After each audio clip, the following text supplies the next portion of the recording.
So the Xenoblade Chronicles franchise has always been one of those franchises that have never really broke out to mass success. They've had some good sales here and there. Xenoblade Chronicles 2 selling nearly 3 million units coming up here now, but it's been 6+ years. Xenoblade Chronicles 3 being the fastest selling in the series, but still hovering around 2 million, and every other Xenoblade Chronicles game underneath the 2 million mark. But with the approaching rumor here that Xenoblade Chronicles could be getting its own anime, that could actually turn things around quite a bit when it comes to the popularity and even fleshing things out for other Nintendo fans to get into the Xenoblade franchise. And I'm going to break down why this could be a huge boost, if this rumor is true, to games like Xenoblade Chronicles X and to future Monolith Soft titles. But before we get into all that, what's good everyone? OJ here. Welcome back to another video. Please make sure you hit that like button, subscribe if you're someone new, click that notification bell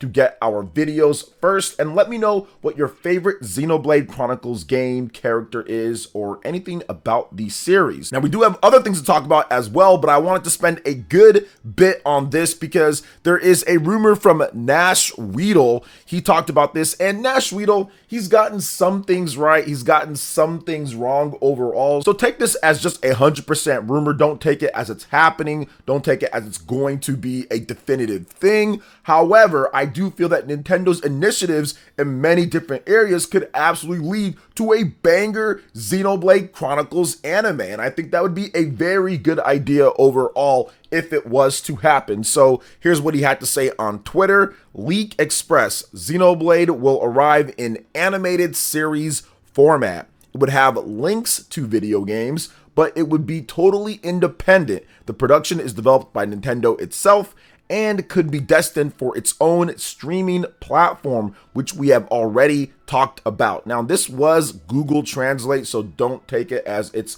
100% translated from what he had to say. But yeah, it definitely seems like this is a possibility for Nintendo and Monolith Soft. And what would this do? Hypothetically speaking, what would this actually do for what Nintendo is doing right now at this point overall and for the Xenoblade franchise? Well, first, let's talk about what he says here, the Nintendo streaming app. So Nintendo already has their own music app that is part of the NSO, which some people like that. They said, hey, they're adding value to NSO. Nintendo decided to go their own route. This could be the same thing here when it comes to their own streaming app, where they do stream shows, they do stream some of their back catalog of stuff. You can watch like the Mario Bros movie, or you can watch the old school Mario 3 cartoon show. So I think that that is a possibility. Nintendo absolutely could do something like that. Now, do I think it's going to happen anytime soon? Probably not. But do I think that it's possible that Nintendo has a streaming app to where you can watch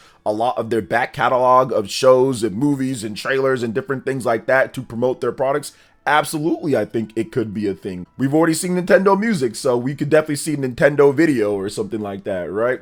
So next up, I want to talk about the potential reach when it comes to Xenoblade. Now, this is big because Xenoblade is in a time period right now to where, yes, you've got some okay sales. You've got Xenoblade Chronicles 2, which is the best selling in the series, right around 3 million, maybe a bit under it right at this point, but nothing's really been able to crack past that and kind of break into the Fire Emblem territory, where Fire Emblem Three Houses broke past 4 million plus unit sales. I think that having an animated series like this, when it comes to Xenoblade, people see, they know of Xenoblade, but they don't necessarily play it as much because the deep lore, because of the deep history and all of that. If you have an anime that helps bridge the gap to get people interested and excited in the world of Xenoblade, because world building is so important, even because they say here they have different characters. Each game has different characters, so I don't think that'd be a big problem if they do that. But if you can get people interested in the Monado and the lore and the history of what happened in Xenoblade, I think that could be a huge bridge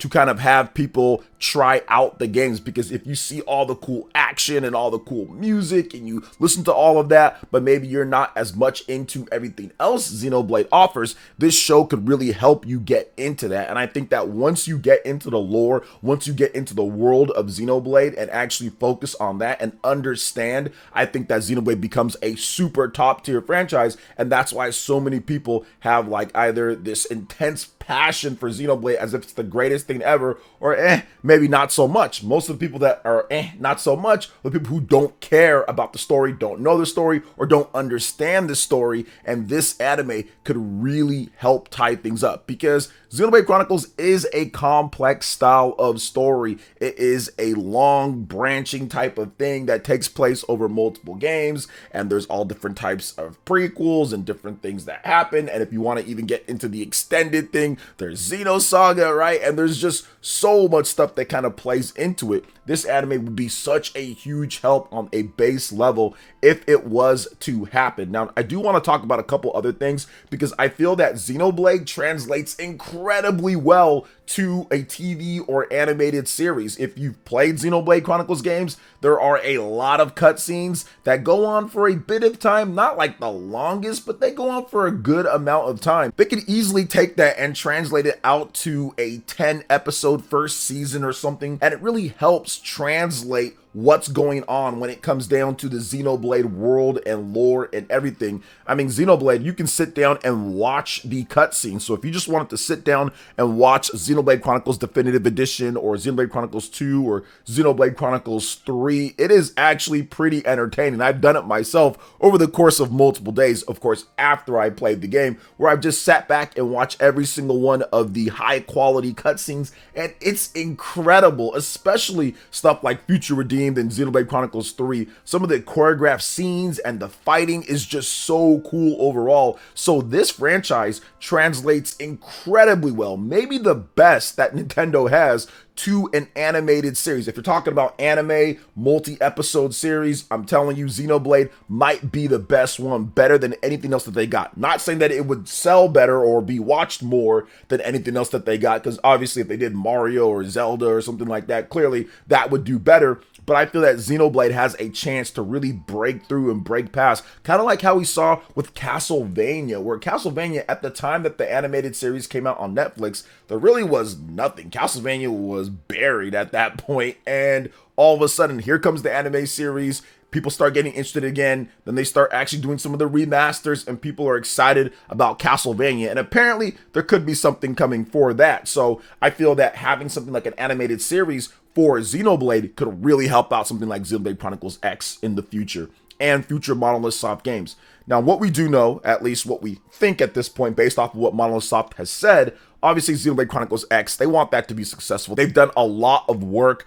when it comes down to Xenoblade Chronicles X. Just from what they've shown so far, it is definitely an in-depth type of remaster, and we don't know what they're doing with the online play. The online play could be far more expanded than what we saw. So if you have that, right, if they're putting that type of time and effort into it, and future Monolith Soft games are already underway, they're already hiring, or more like they've been hiring, and they're working on that next big Nintendo Switch 2 game, this is the perfect opportunity. This could be the driver for heading into the next generation of Monolith Soft titles, of Xenoblade titles, that you have an anime to coincide with a brand new game in the next number of years. Think about the push that it can get compared to how the Xenoblade franchise actually started from the beginning. It started with us having to beg Nintendo just to get it over, and if it wasn't for Nintendo of Europe, when it comes to Operation Rainfall, if it wasn't for Nintendo of Europe finally being convinced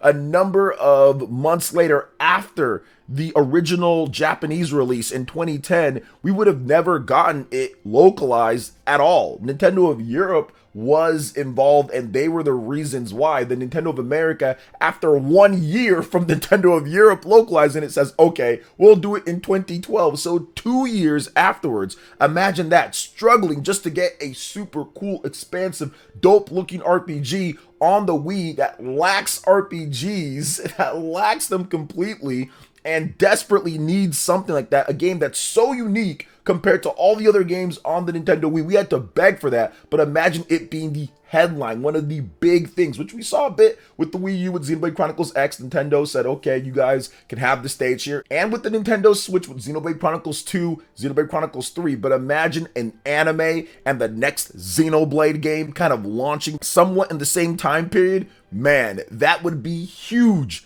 for Xenoblade. That would be huge for Monolith Soft, and I can see them elevating their team even higher than what it was before, man. So I would be down for that, and I think it would be an incredible and good idea if Nintendo did this. But once again, it is a rumor at this point. We have to wait and see. I'm just hoping that this actually does happen. And a lot of you guys asked me about it on Twitter. A lot of you guys asked me about it on my live stream. So I wanted to give my thoughts on a Xenoblade anime potential. So yes, it would be good for the future of Monolith Soft, Xenoblade Chronicles X, the next big Xenoblade game, the next big Monolith Soft game, whatever the case is, it's all good news if it does happen. And of course, if it's awesome. Now, let's get into the next topic here, guys. We've got the first review score for Fantasia Neo Dimension. For those who don't know, this is a Apple Arcade game that has been touched up, remastered a little bit, and brought over to all the different systems when it comes to Xbox, PlayStation, Nintendo Switch, PC, with Square Enix picking it up for a physical copy as well. So it's definitely something that you should be paying attention to if you're big on JRPGs. And of course, Mistwalker, they are the team behind this. You might know Mistwalker. Their owner is Hironobu Sakaguchi, the creator of Final Fantasy. Obviously, he's not been able to make anything anywhere near the impact of Final Fantasy since then, but he's still a legendary figure and someone who still makes games to this day. And this is his latest game here when it comes to big RPGs for us to play. So Famitsu has given the first score, and the score is a 34 out of 50. So how they do their scores on Famitsu, they have 4 people review the game and they all give a numerical score from 1 to 10, and then they add up the scores. So if you look at it overall, it got a 34 out of 40, getting 2 8s and 2 9s. Those are all very good scores, 8 and above. So imagine it just like Metacritic, right? It's kind of like a little small Metacritic per every single review. So you average out the score, B for the most part. So it is a good game. And I'm very excited to actually try out the game this December. Fantasia Neo Dimension has a really cool diorama look to it. It's got an interesting and unique battle system. It's got pretty cool characters. I like the designs, of course, Hironobu Sakaguchi. The music is awesome. You have Nobuo Uematsu, legendary Final Fantasy composer, and many other games. So this has all the makings of a cult classic. But I'll also say, before I even have one of the new buy now before rare videos, it's been a while since we've done one of those, but this game seems to be limited when it comes to the physical copy. So if you can snag a physical copy, I highly recommend doing so, because it seems like it's going to be a limited print from Square Enix. So you have to just make sure that if you want a physical copy, make sure you get one when you can. Otherwise, it might disappear in the next number of years. So very excited to see Neo Dimension. I'll be picking up a PS5 and Switch copy, probably PS5 digital, Switch physical, and absolutely be giving my impressions when I start playing the game. So what do you guys think overall when it comes to a Xenoblade anime and Fantasian Neo Dimension? Do you plan on checking out the game? And what do you think about, of course, a potential Xenoblade Chronicles anime? Let me know in the comment section below. All right, guys, that wraps it up for this video here. Thank you so much for watching. I do appreciate it. Please make sure you hit that like button, subscribe if you're someone new, click that notification bell, and check out my other Nintendo Switch RPG videos and more right here on screen. Thank you so much for watching. We'll catch you guys for the next one. Peace.